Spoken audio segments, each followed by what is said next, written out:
So we know that you've been long inspired by birdsong and sounds from the natural world, but this piece was composed during the lockdown period and seems to recount a more intimate relationships with the sounds surrounding your home in Glasgow. Can you tell us a little bit about how your lockdown environment influenced this piece? So I initially wrote this piece for violin for Ruta Vitkauskaite, who's a composer and violinist. So I tried to create a piece that was true to the bird songs I was hearing, not in the sense of like trying to imitate them exactly, because of course if you want to imitate them exactly, then you can just open the window. You don't need to play that, you don't need to turn them into a piece of music.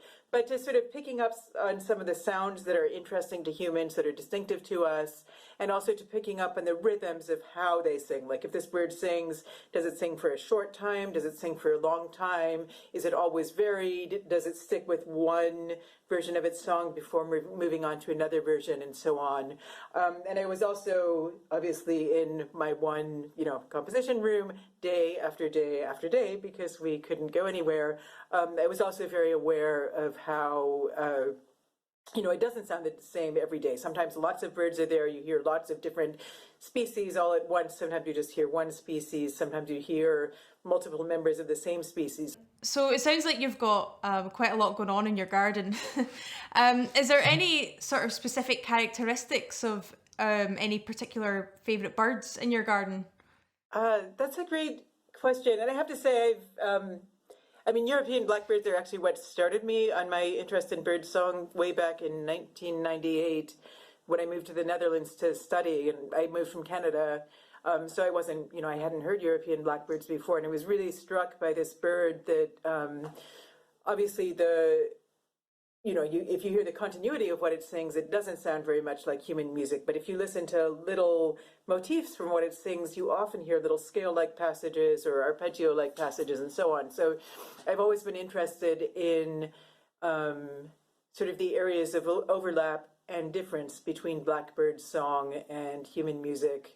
I think often the blackbird will have several motifs that are centered around the same pitches. So from human musical terms, it ends up sounding quite tonal because it keeps coming back to the same pitch. I don't know what the blackbird is thinking about when it's doing that, but I think that's one of the reasons people tend to gravitate towards that. And another thing I really like about blackbirds is that each one is so individual. So, in the course of writing this piece, I got to know the blackbird that comes to our garden most frequently. And I'll be curious to see if that particular blackbird comes back this spring or if it's a different one. Yeah. It's a very exciting collaboration with your garden blackbird. Yeah, for sure. Isn't it? But Yeah. sometimes I wonder, is it actually, is it my piece or is it the blackbird's piece? So is there anything else you'd like to add about the piece? I have a number of pieces. Well, I have many pieces that are, very traditionally notated. And I think this is maybe my only piece which gives or my longest piece, which gives complete control of the form and the character to the performer. I mean, the performer could decide this is just going to be a solo for blackbird, or they could decide there are, 25 chiff shafts and a really noisy wren that come, and also it's raining a lot.